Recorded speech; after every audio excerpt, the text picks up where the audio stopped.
thing about walking into an empty shop is, it's a blank slate. Anything could happen. I've been thinking, dreaming, what could I possibly do? Bigger, better, weirder, more. A brand new perception of reality. Something in the great outdoors. The benefit of being in the television industry is you could have any kind of backdrop you want. You just call up the prop guy. It's like, hey, today I need like a dormant 10,000-year-old volcano in the backdrop. No problem. They set up these cardboard cutouts. It looks perfect. Now, over the years, I've had a lot of different shops, a lot of different backgrounds, if you will. It inspires absolute free thought wherever your brain takes you. And I gotta say, my brain is taking me to a peculiar place right now. Look at this fine piece of machinery. Didn't think I was gonna get rid of this one, did you? In my world, every project starts with a good pile of parts, all the potential, and stir it together. My envisioning process has led me to the conclusion that these tires are the appropriate tires for the project. You know what I mean? Right away, you start to imagine things. From a 25-inch tire to a 40-inch tire, and then whatever it takes to get there. That's all I have to see. It's a natural fit. What more is there to say? Don't get distracted by the details. I know that this Pinto has no drivetrain, and yes, the tires are taller than the hood, but I've got plans.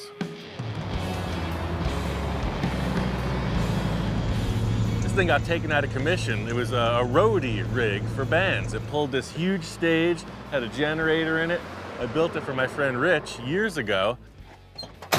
When it went out of service, he's like, Ian, you gotta have the flame. The flame truck belongs on your ranch. But we're not here to talk about the flame truck. We're talking about what's inside, It's what's inside that counts.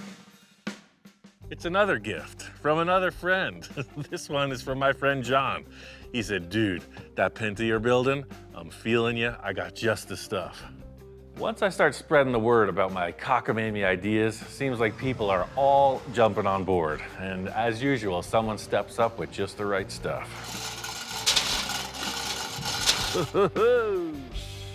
Right here is another example of good used trash. It's a 77 Dodge Ram chassis, full-time four-wheel drive. It's got a skyjacker suspension lift. It's got these cool shocks. It's got gears in it for big tires. Perfect for that Pinto project. Not everyone might see this as the ideal choice, I see this as the belle of the ball. This is exactly what I need for my Pinto mini monster truck. I got some parts, I got some plans, and a mind free of practicality. Let the shenanigans commence. This big idea of mine is gonna require some new tools to make it happen. My whole life has led up to this. It's my greatest aspiration. The old Benpack 10,000-pound lift. The lift for guys that wear big hats. Look at this. I'm a tall guy and I want to lift some heavy cars, so I went to Benpack. They're a local Southern California business. They got a great reputation. They make a ton of great products. It was a natural.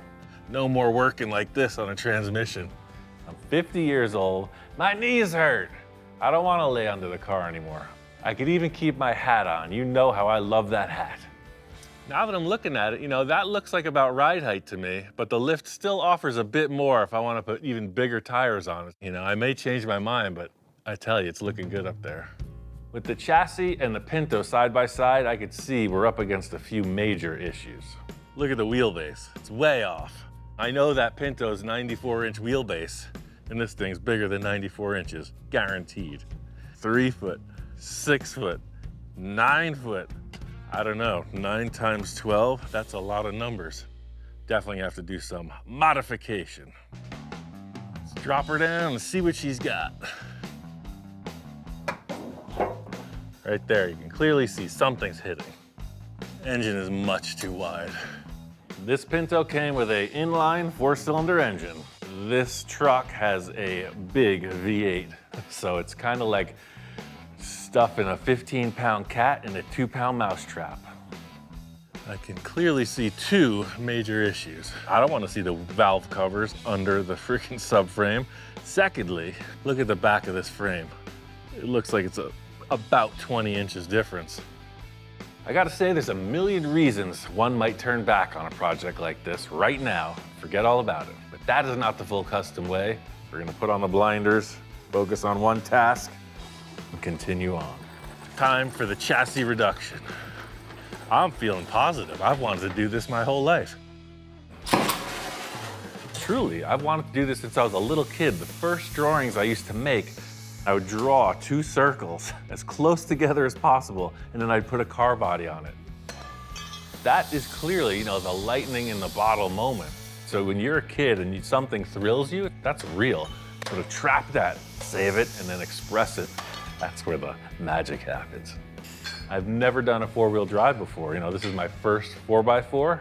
I can't wait to make a complete mockery of the whole scene and have a blast doing it.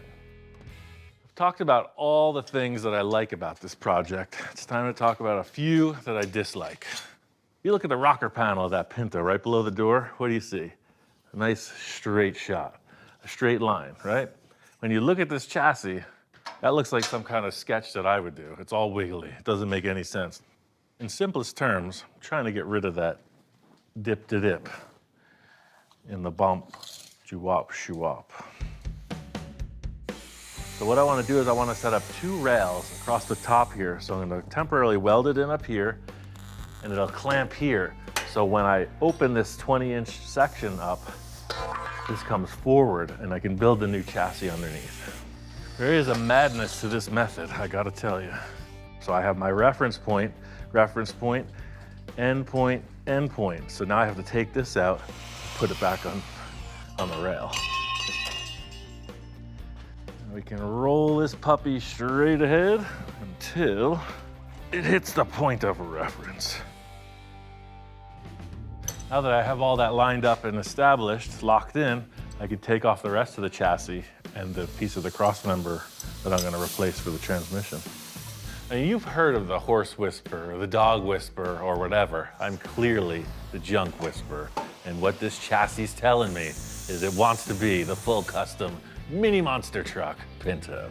Love the smell of burnt Dodge in the evening.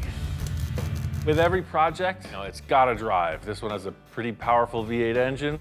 I wanna make sure that this thing is in place structurally and then do the design work. Well, that was pretty straightforward, just a bunch of heavy metal. You can see the tube that I originally put in is still there. I coupled that with another one below, and then I added steel plate to create that C kind of frame. And in the end where the joint is, I just put this big fish plate, diamond shape, over the top. You see before, it was doing the dip. Didn't need that, it needs to be straight. And when I'm getting ready to jump this thing, I want it to be very secure. I really want to see what the body looks like, how far I can get this thing onto the chassis, but right now, this transmission, it's got no support. Look at this thing. This thing has got to weigh like 7,000 pounds, and there's nothing to hold it up. This whole mount was just worn. So I think I'm gonna get right to the good stuff. Now that's a large transmission mount. Before the creative envisioning begins, I gotta get all the structural elements in place, and this one's a little bit more involved.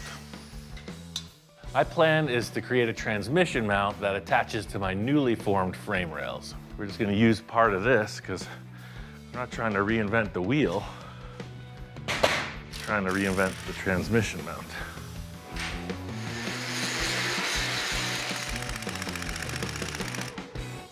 And have I mentioned that this is the first 4-wheel drive vehicle I've ever fabricated on? You learn something new every day. Drive shaft comes out both ends. You can't put the cross member in like this because you can't put the front drive shaft on. What we need is a large ring for the drive shaft to pass through. And then we can weld it to the ring. Let's go find a ring. I've said it once, I've said it a million times. There's nothing like a big old pile of parts when you need it. And for me, that's just about every day. Immediately I thought of this ATV rim laying back here. Something about that diameter, but a very strong ring that the drive shaft can pass through, yet it's part of the transmission mount. You know, like the steering wheel is not strong enough. It's way too big. Like this bucket is about the right diameter, but it's too thin. Maybe this CO2 bottle.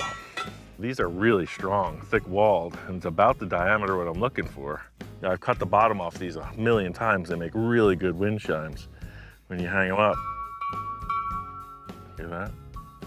Every time I'm walking around back here, you know, I have a general idea of what I have, but their applications vary. So if it looks like a lawn chair, you know, it could be a speedboat. If it looks like a dumbbell, it could be the guy who owns the property. I mean, if it looks like a steering wheel, it could be a ring toss game. I don't know. I'm just building cars here. Help me out. So maybe I'll just take a section out of that. It's a starting point. The worst thing I can do is take it back to the shop and it won't work, right? Bottom line is, I always find something, you know, whether it works or not, that's debatable. Don't try this at home. I mean, I know this one's empty, but if you try to cut one of these with some gas in there, you'd be in for an event, I'll tell you what. Of course, the shop inspectors are nowhere to be found when there's a potentially dangerous situation. I guess I should just consider myself lucky. Okay, drive shaft passes through it, okay? So now I can proceed with my mount as planned. It'll allow the drive shaft to be installed as it should be, and this car should be able to drive up and over anything in its way. Everything so far is pure guesswork. That's why the chassis is in its developmental stage. You know, I still got some details in the front to finish. I want to refine the transmission hanger, but until you put that body on, anything could happen. I don't know what I did wrong yet.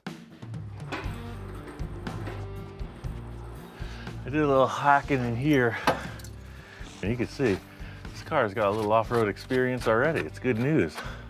I'm gonna keep the car raised up a bit, about 6 inches off of the chassis, just so I can figure out what needs to be cut away to bring them together. Touchdown. Now, before you get all judgmental on my Frankenstein concept, just work with me. You know, beauty takes time. You're gonna get the message. I just gotta set up the pieces. And that looks appropriate, actually. I tell you, that wheelbase looks spot on. So the tire and the wheel well are pretty much what I want to see. I love those aluminum wheel moldings. That makes it look like a Pinto. I don't want to modify anything on a Pinto body, so it should look like a toy car perched up on top of a Tonka truck chassis. That's what I'm going for. Once I get this whole thing in the shop, I can begin trimming it down and slowly lower it. You know, get those wood blocks out of there, get the body where it belongs. It's starting to look like the Alabama Slammer, one of them trucking trials out in the mud bog. She's a biggin'. This is where I'm headed. Getting 20 inches out of that chassis sealed the deal.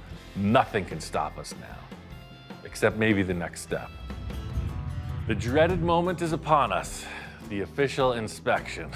And I gotta say, these two, they don't really hang with the kooky of the concept. These guys have never seen a car or truck lifted this high. Usually they're low, you know, they can just step right into it. He's totally perplexed. He's like he's never been able to stand under a car before. Come on, get in a truck. The body's not mounted yet. Yes, the fender opening does not match the wheel diameter. Yes, the body is quite a bit off of the frame, but it's all gonna come together. Curiously enough, they're not reacting too negatively. The fact that dude could walk under this car, that's a first for sure. So I think he's kind of like, what, where's the project? In the end, it was a lot more cutting than I expected. To get this body down on the chassis, I did a whole bunch of hacking and whacking and torching and cussing and spitting. It's gonna affect the gas pedal placement, and yeah, you can see that. Now there's concern. I know. And here we go. The chief inspector always gets up in arms, very vocal, whenever we have to get involved with some severe structural modification. I know, it's a mashup for sure. Some people love it, some people hate it. It's not the safest thing in the world. It's going to be a little top heavy. No, the neighbors aren't gonna be concerned with what we're doing out here. We're not racing, we're not jumping, we're not crushing cars. We go through this every time. I mean, can I get a little bit of gratification from the start? Just anything, any vote of confidence? Whoa. He might go kicking and screaming, but in the end, he's gonna thank me. I have a plan. Definitely don't want that stock bumper, so it's a full custom opportunity. Something that really just shows off, you know, the line of the Pinto sheet metal instead of this big add-on safety bumper. But this thing's gotta be, shoot, I don't know, 10 inches top to bottom. You know, it brings me back to the Volkswagen. You ever see those bugs from the 60s where they had the little overrider over the bumper? I think that's where I want to start, just to see how that feels. The two angles represented, you know, definitely match the Pinto. You know, you're coming in straight across.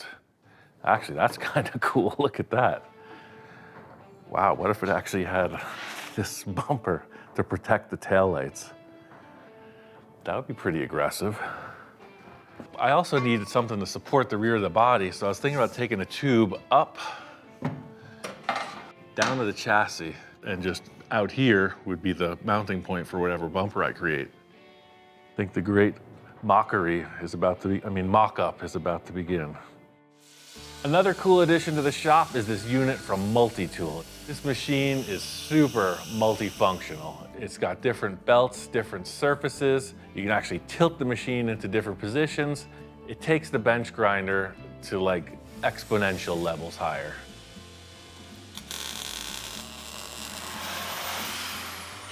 Question's how high, how wide.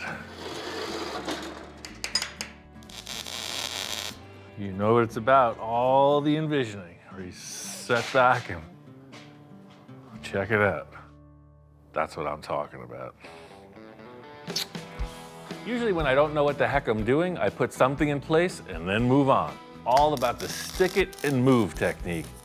I was trying to just do something to fill in this space, but I felt it would look too bottom heavy, you know, like somebody with a terrible underbite, like, oh, look what he did. But instead, I'm gonna build a huge facade to make it like it never even happened. Big Band-Aid on a small wound. Works every time. I have these bends left over from another project. I like it. All I'm gonna do is just change the whole concept. You know, in the conceptual stage of things, one must free their mind, like a buoy in the ocean, untethered, floating wherever fate takes you. Hopefully, that's not out to sea. Big Band-Aid definitely turned into something. I don't know what it is yet, but it's something.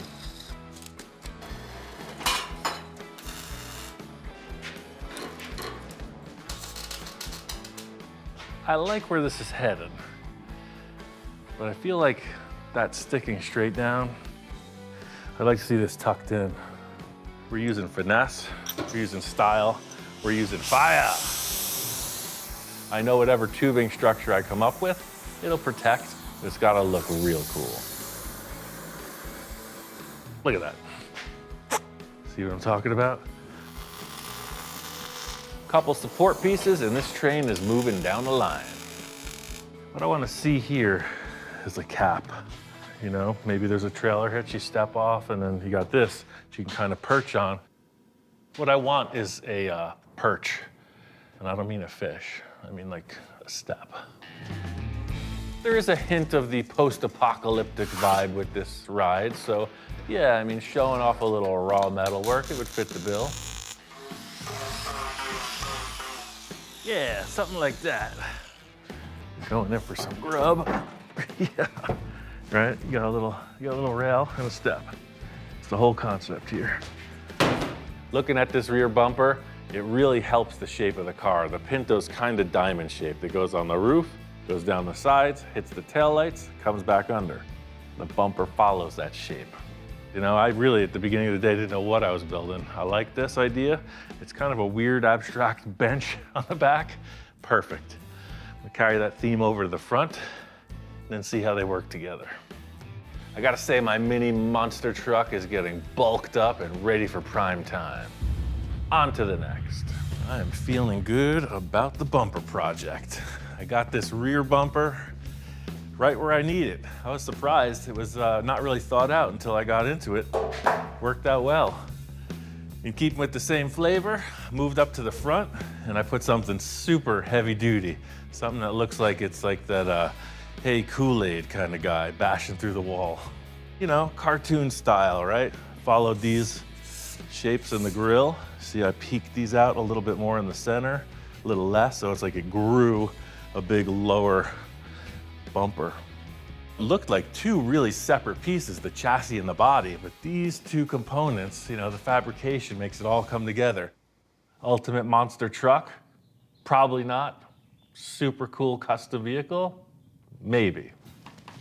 There's still that big issue in between the tires. You're looking right at just this plate, and I think it could use something more. Think about taking some of this stuff, putting it in this general area. It's not really rocket science, it's just tube bending and some clean design. I suggest you give it a try sometime. I tried this at home and I was very satisfied. And it's all led to this, so get yourself a bender. It's good exercise. It's good for your hands. You, give it a try. You can do it. See that? How are you feeling about it? I'm feeling pretty good. I'm gonna weld that sucker right on there. If you want to talk about 1977 Burt Reynolds drinking a beer, crashing across state lines, this is the rig for you. He's ever present. He's watching over everything. That's kind of what Frank does over there in the corner. He never says a word. You just look at him and think, hey, Ian, are you sure you're gonna be able to get into this thing? In my old age, I don't know, it's gonna be tough. I mean, all kinds of stuff could go wrong. I think it's gonna need something a little bit different. I feel like I wanna, you know, when I'm coming up to this, like I wanna grab something. This car came with a roof rack, but it no longer is there. You got 2, 4, 6, 8 mounting holes. Why not just make another roof rack? Be super secure, it grips the whole top of the car, 2 rails you can grab onto. And then we surely won't be able to get the car out of the shop door with this thing installed. It'll be awesome. This process is pretty simple. Square it up, weld it together, throw it on the roof, put on your gear, and head to camp. Look at that. Symmetry. And now we figure out how deep's the basket gonna be. Is it gonna be 10 feet deep? No, that won't even fit in the shop. Is it gonna be 10 inches deep? How do you feel? Too tall? I agree, too tall. I want that basket 5 inches deep. Let's start with 8 of these and see how it looks. I don't know, let's just throw it up there and see what we got. Like a wise man once said, be prepared, right? So the roof rack is a standard issue on so many off-road vehicles. Also helps a little should you roll over. This is a keeper. All I can say is it fits the bill. Everything on this accessory-wise is round tube. This is a smaller diameter than the heavy bumpers. It looks perfect up there. I have yet to hear the engine run, so if you know my track record, you know that there could be trouble ahead. This is what the desert is all about, freedom. You know, that's what I'm building here, a freedom machine. Spirited adventures across the great beyond. My friend Dave is a hardcore Dodge guy. He came by with his bad to the bone Ram Charger rock crawler. What a blast. This thing is geared super low, so it's just got a ton of bottom end. You're up high, it's got big spongy tires. I mean, that's the spice of life of living out here, you know? Wild and free, just jamming around, unshackled by the law, by the grips of society. That's exactly the fire I needed to get this project burning. I love it. Love this thing. Thanks. I mean, the flavor of this is exactly why I'm building that Pinto. You know, I've been building it for about 2 years. It's still not finished, it's still a work in progress. First time I ever saw this truck, I was like, whoa, this guy knows what he's doing. You know, the roll cage is the first hint at that. Low budget, kind of high tech in all the right places, and this thing's a ripper. I'm doing a lot of tubing fabrication on this, try to do something creative and cool with all different tubes. I love the roof rack. You know, I'm starting to rethink this whole project. This car actually looks really good at this height. Take this thing and chop the top a little bit, put some freaking 13-inch wide rims on it. Nice little wide body kit. Yeah, what am I doing? I'm always tempted by the whole low and slow vibe, you know? I think that's really where my heart is. But, you know, I gotta say, there's nothing like the untried. I think we should keep it up in the air. Driving around in that rig, that got the juices flowing. All right, now I don't want you to be alarmed. It's a little bit strange looking. I can see the vision. Yeah. It's great to have Dave here. He's well-versed with these old Dodges, and he swears we can get it to run. He told me it ran well when parked, but it was sitting for a while. Why was it parked, John? Yeah. You know, it's like, Yeah, oh, it's such an awesome truck. So I just parked it. Uh-huh. I got all this cool stuff from Speedway. Got this distributor, I got a carb, I got an alternator, plugs, wires, etc. Always trying to hedge my bets on this engine running scenario. You know, I like to replace all the accessories when I can. I can work on engines, I understand it, but I just don't like it. It's like, you know, the little kid, and he's got to eat his Brussels sprouts. You got to choose your battles. You know, I wage my war with the envisioning process. The mechanics are very, like, pretty much as long as it has a go pedal and a stop pedal, that's as deep as I'm into it. Engines are my thing. I mean, that's the coolest thing about finding people who like the mechanical aspect of it, because they get into that, right? Troubleshoot this, address it, you know, I can dig it. I don't know if this is gonna stay here permanently, you know, with ratchet straps, but it's a start. We got carburation. Woohoo! We got starting. This is when it always gets exciting. Fire extinguishers right there. Hoping for the best, but always preparing for the worst. It's gonna start. That's what the guy said the last time he parked it. I'm not one to immediately whip out the camera, but I'm also never gonna miss the opportunity for some high drama. All right, don't be nervous, it's all you. All eyes on you, Dave. You know, I'm usually the one with the camera pointed at me when something could go wrong. What? I was just giving him some sass, you know, tension's high. Nothing like just stirring the pot a little.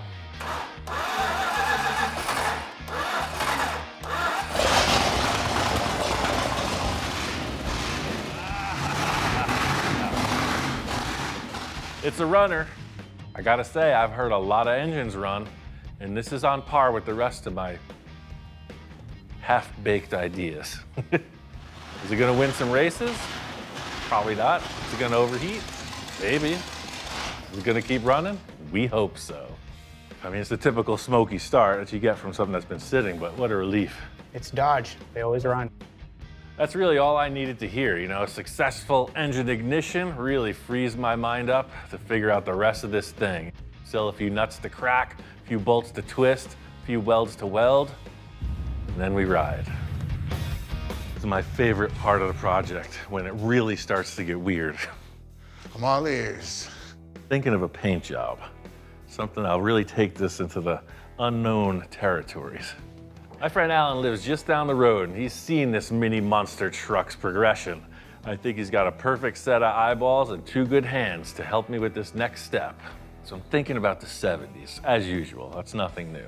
If you were to draw some lines on this car, you're thinking outlaw stuff, you're thinking race car stuff, you're thinking the general vibe of the 70s. I mean, what would you want to do paint-wise on this? Definitely need some flavor in there. Yeah, it looks like grandma's grocery getter, right? Yeah. I want something that really pops. What colors are you thinking? See that sign on the wall? Come in for a cool treat, right?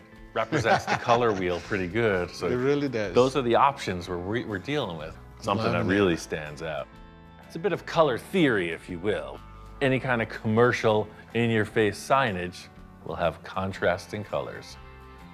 And that's one to grow on. Say it's 1978, right? This car's a year old, and you're wanting to like give it a little bit of action with the paint job.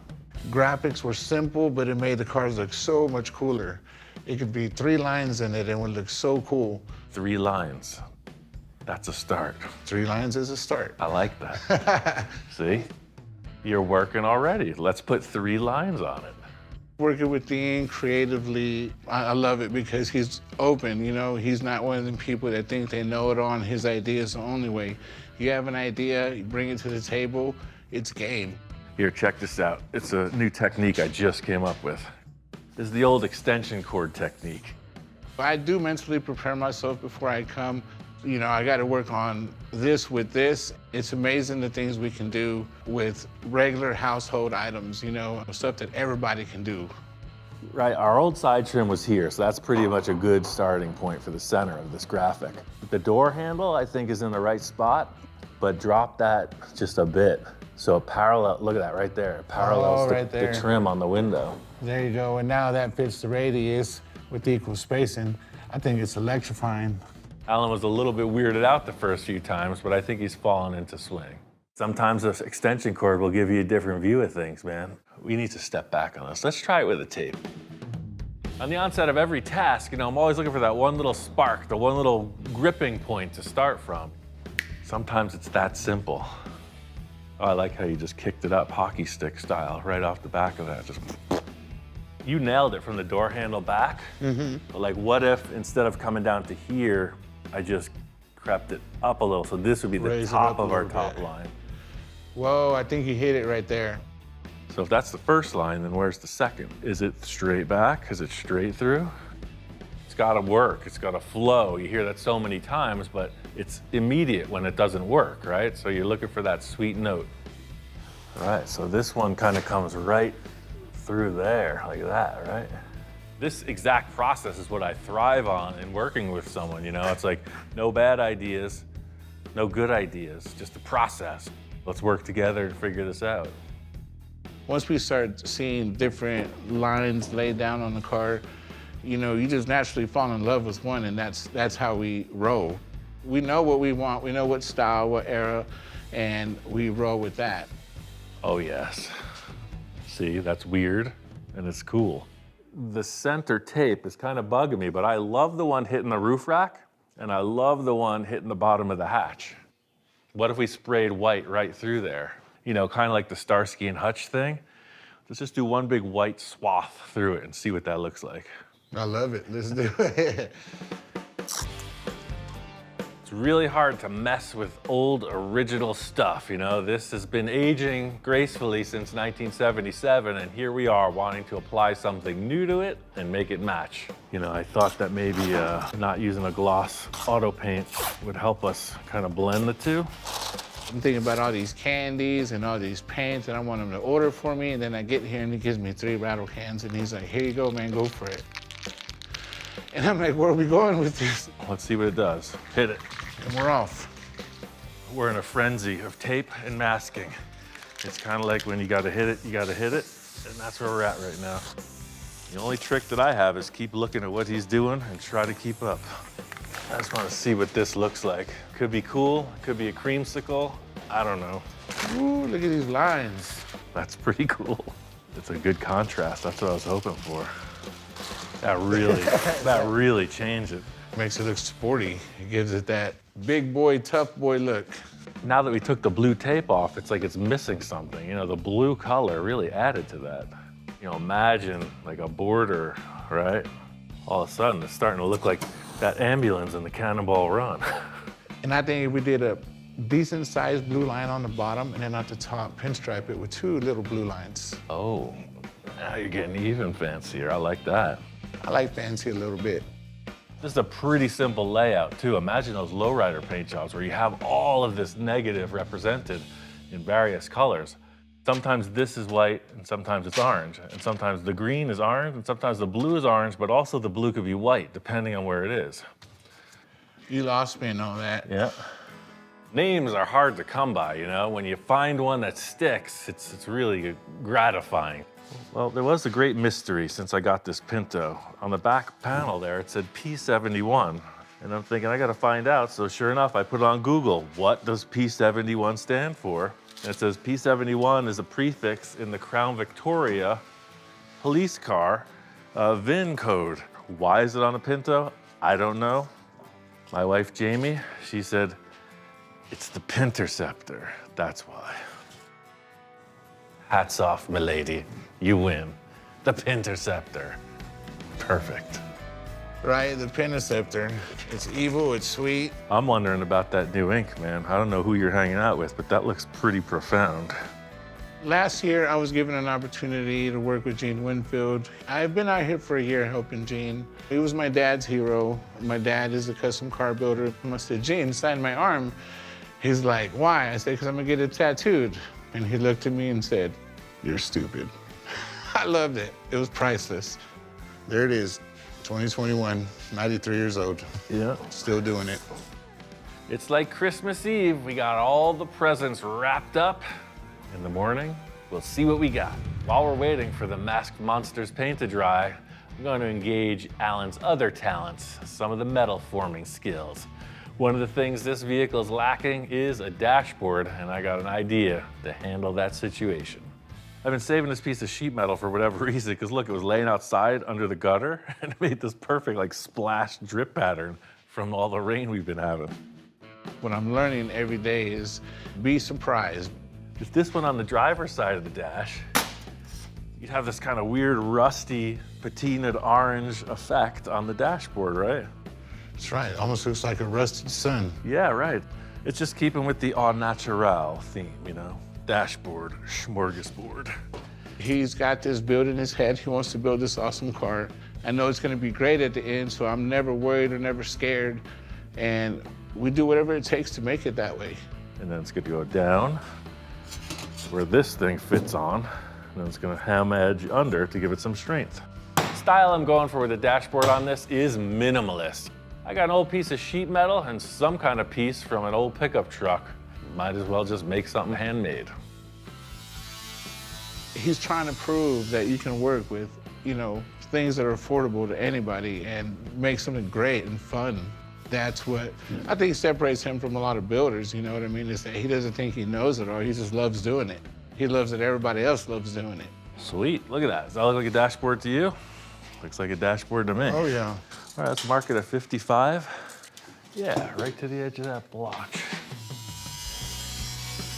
Woo, look at that thing there. I think we're ready for the door test, man. All right, here we go. Yeah, see how it works right here? Wow, look at that. What are you gonna do about this windshield? As is, baby, bullet holes. It was out in the wasteland, it met up with some rogue travelers, popped a few rounds at it. The Pinterceptor is bound to have bullet holes. You know it. This thing looks like it's been through some action. Once the gauges arrive, I'll install them, wire it up, and this dash will be a dashing example of instrument readout. I gotta say, dashboards are fun, but the idea of what's lurking beneath this paint mask, I'm ready. I was born You ready. ready? I was born ready too. I was ready before the paint even dried. Hey, me too. Let's see what it looks like. You know, unmasking a car is kind of like the great trek up the mountains in the fog. You never know really where you're heading. Are you at the apex, or are you just at the beginning of another climb? Oh man, look at that top line, dude. Yeah. I gotta say, man, I think your double line's a winner. In the moment, the pressure does come to me.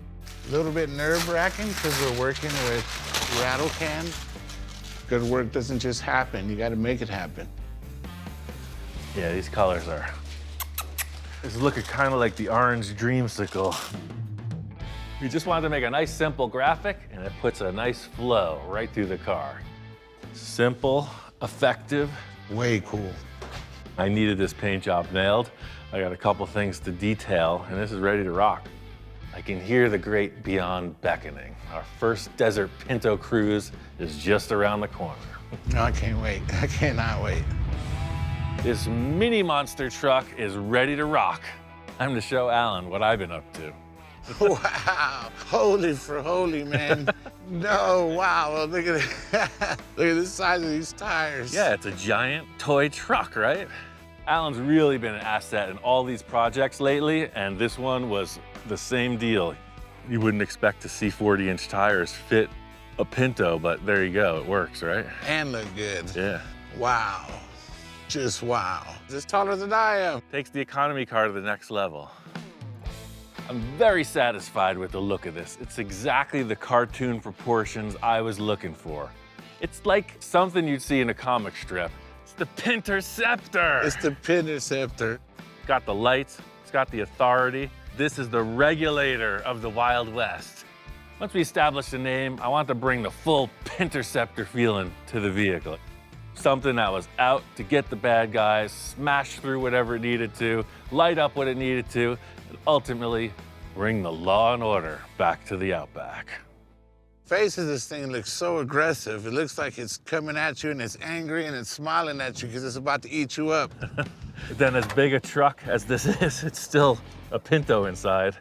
Check out the dashboard. Got 5 gauges, got some switches, got a little ashtray. I put an ashtray in because, I don't know, I guess in the post-apocalyptic world, you might need a cigar. I have one guilty confession. What's that? I actually built the entire project just for the PA system. That's right, ladies and gentlemen. The Pinterceptor! Woo! It's time to let it boogie. Let's do this. Got a nice little low note. Seeing it sitting there is one thing, but driving it is a whole other can of worms. Woo! Wow! Dude, it was the coolest thing. It sounds so loud. It's crazy. You know, I don't know what a mini monster truck would feel like, but this thing is something for sure. It's kind of like a bucking bronco. Watch out! It's like you're on the top of a fishing boat. It feels like it might flip over at any moment. It's just bouncing all over the place. With the paint, I carried the Pinterceptor graphic up onto the roof. It's something that Alan and his wife designed. Worked out perfect. My kick is just exploring all different versions of building cars. I've built them low, built them weird, built them cool, and this one is definitely out there. My favorite thing about this is me driving up like a clown and everybody going, "What's wrong with that guy?" Kicks up a little dust. Runs better than I hope, man. You gotta check this out. So I told Alan, hey, saddle up, partner. Hop in that rig and see what it can do. All right.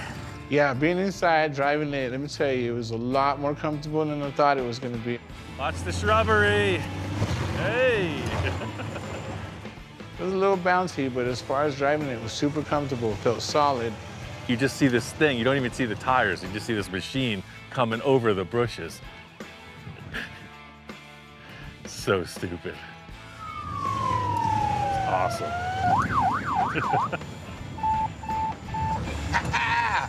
Woo! Felt like a jumping jelly bean up in the air. That was fun. That was fun. It's just super satisfying to just bring a whole bunch of stuff together, you know, kind of on a whim and end up with this really awesome project. It's just got me all amped up to build some more crazy stuff. I can't wipe the smile off my face. It was so much fun. Dude, great job all the way around. Wow. By the way, I like your choice of hats. Thank you. Man, at 7 years old, if I could build the craziest Pinto, because remember, in 1977, the year this Pinto was born, I was 7 years old. What goes around comes around.